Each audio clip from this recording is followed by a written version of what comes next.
Bonjour, Sophie Michel, je suis enseignante-chercheuse à l'EM Strasbourg, en théorie des organisations, également membre du laboratoire Humanis, et je travaille actuellement sur des collaborations interorganisationnelles sur des transformations des systèmes alimentaires vers des systèmes alternatifs et durables. Je m'appelle Philippe Amann, je suis professeur de sociologie à l'Université de Strasbourg. J'enseigne à l'Institut d'urbanisme et d'aménagement régional à la Faculté des sciences sociales et je suis chercheur au laboratoire SAGE où je travaille sur les interactions entre territoire et environnement et les enjeux de durabilité, notamment dans une perspective transfrontalière, à l'exemple de l'alimentation dont nous allons vous parler. Nous sommes heureux d'avoir été retenus à l'appel à projet Interexis Rhin supérieur. Le projet Sustainable Food est le fruit d'un important travail préparatoire sur plus de 2 années, avec une impulsion notamment des universités de Haute-Alsace et de Freiburg, dont nous avons pris le relais pour la coordination à Strasbourg. Il y a donc eu un travail préalable pour lequel nous avons pu compter, entre autres, sur le soutien du laboratoire franco-allemand de la MICHA, dans le cadre de son axe territoire et environnement. Le projet Sustainable Food a été validé pour une durée de 3 ans, de septembre 2024 à août 2027, avec un budget de plus d'1 million d'euros de fonds européens FEDER et plus de 230 000 euros des autorités suisses.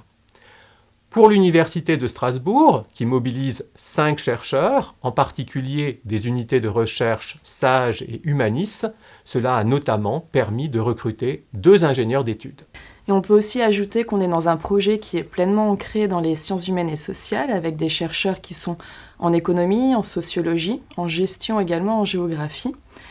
On est aussi dans un projet qui est pleinement ancré dans la région du Rhin supérieur, où on a ici 3 types de partenaires. Donc on a 6 partenaires académiques, des établissements d'enseignement supérieur,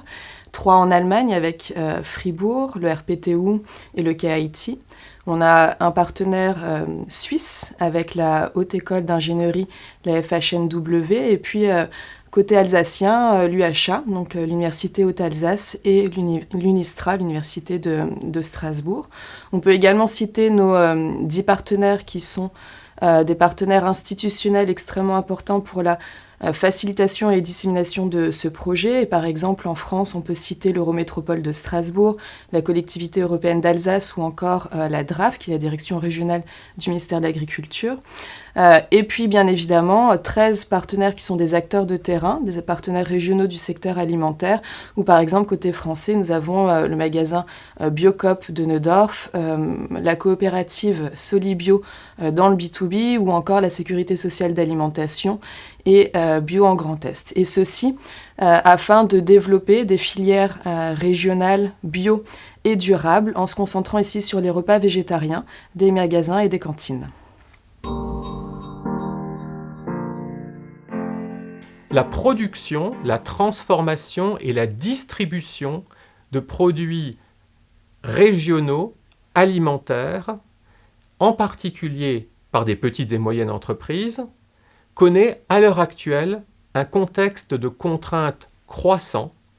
pour un certain nombre de motifs, dont la mondialisation et le changement climatique. C'est ce qui nous a motivés à porter la focale sur les enjeux d'une alimentation à la fois locale, bio et durable, avec un dispositif trinational, France, Allemagne, Suisse, à l'échelle du Rhin supérieur, afin de favoriser la réplicabilité de nos cas d'études. En effet, concrètement, il s'agit pour nous de développer des projets pilotes à partir d'une entrée par la distribution et dans 2 dimensions complémentaires, à savoir d'une part la restauration collective et d'autre part le commerce de détail. Concernant la restauration collective,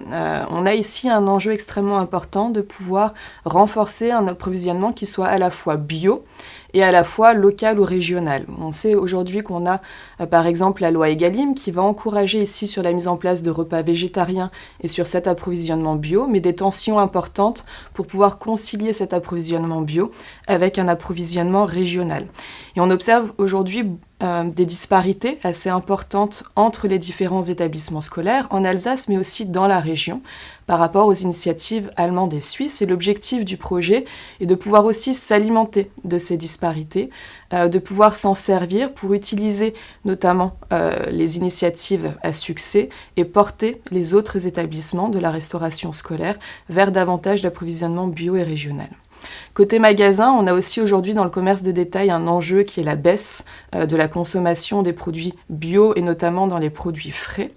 Et on s'aperçoit que dans les magasins spécialisés en bio, justement, on a déjà une offre importante, mais on a besoin d'attirer davantage de consommateurs. Et l'objectif du projet ici, en se concentrant sur les repas prêts à l'emploi en végétarien, est notamment de pouvoir renforcer une offre innovante qui soit à la fois durable et bio et ancrée ici avec des partenaires régionaux, de renforcer l'attractivité de cette offre et d'attirer des consommateurs et bien évidemment d'encourager une revalorisation de cette filière. Que ça soit dans la restauration collective ou dans les magasins, on a cet objectif du projet de renforcer les coopérations de ces magasins et de la restauration avec les agriculteurs et transformateurs de la région.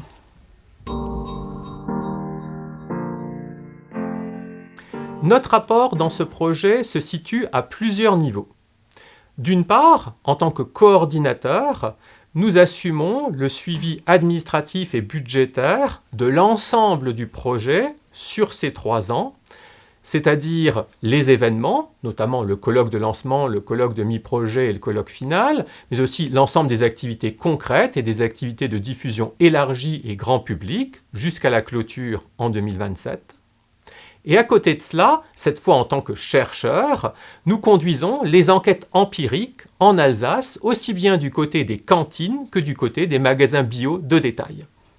Donc on a effectivement ici un rôle de chercheur et de facilitateur, donc en accompagnement de cette démarche, en utilisant nos différents outils des sciences humaines et sociales ici pour pouvoir analyser, pour pouvoir repérer les enjeux organisationnels, les différences entre les acteurs de la région et derrière ici de pouvoir les aider et aider ces PME à proposer des solutions durables à la fois d'un point de vue environnemental et d'un point de vue social, mais aussi renforcer l'ancrage économique et la résilience économique de ces acteurs dans la région.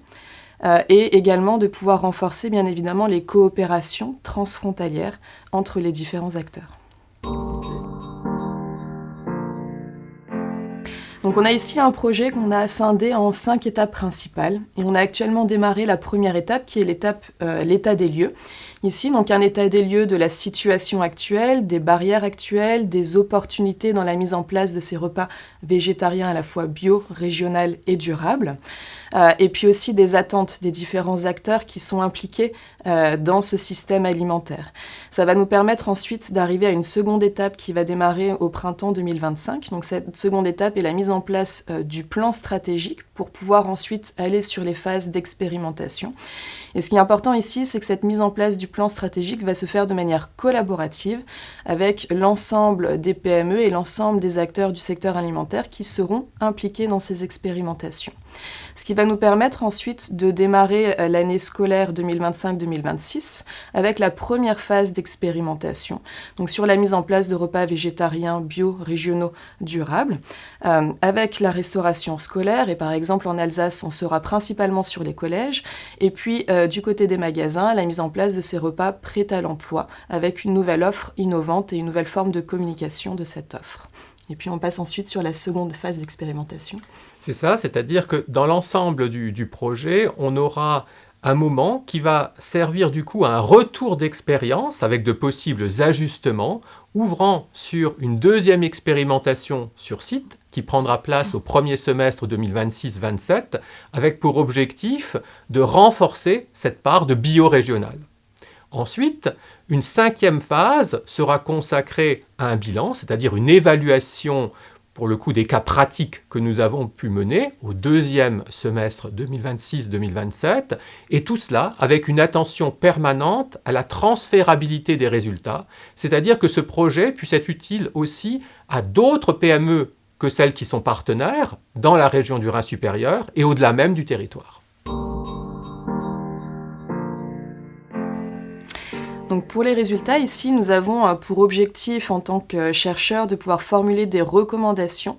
à ces PME du secteur alimentaire, les magasins, les cantines et les PME d'approvisionnement, pour pouvoir renforcer cette solution durable en approvisionnement régional